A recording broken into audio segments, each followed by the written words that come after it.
Derniers aménagements sur cette petite guinguette. Ingrid travaille pour un prestataire en charge de l'aménagement et de la décoration du festival Bière à Lille. Aujourd'hui, ça a impliqué des équipes en préparation pour préparer le matériel, des équipes aux ateliers de fabrication pour fabriquer les comptoirs, en chargement de camions. On avait 5-6 personnes ici en installation.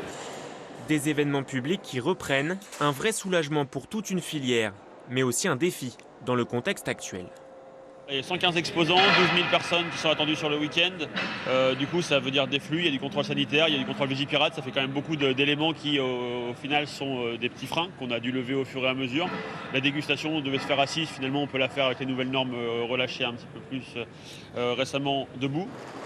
Pendant 18 mois, des salons ou conférences en ligne ont parfois permis de combler le vide. Mais le numérique a ses limites. On ne remplacera jamais le contact humain. Le contact, ça fait partie de notre humanité, d'échanger, de parler. J'ai déjà vu des événements en digital où souvent il y a l'événement qui se déroule et puis après il y a très peu de questions-réponses à la fin. Contrairement à un événement présentiel, il y a beaucoup plus d'interaction avec l'humain, avec le présentateur et ça c'est important. L'activité a bien rebondi. Elle se rapproche désormais des niveaux de septembre 2019, avant la crise.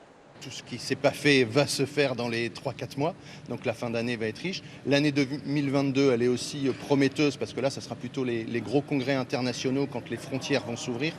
Après avoir fortement souffert, le secteur événementiel prévoit désormais des embauches, des commerciaux, tapissiers ou encore techniciens audiovisuels, des perspectives florissantes.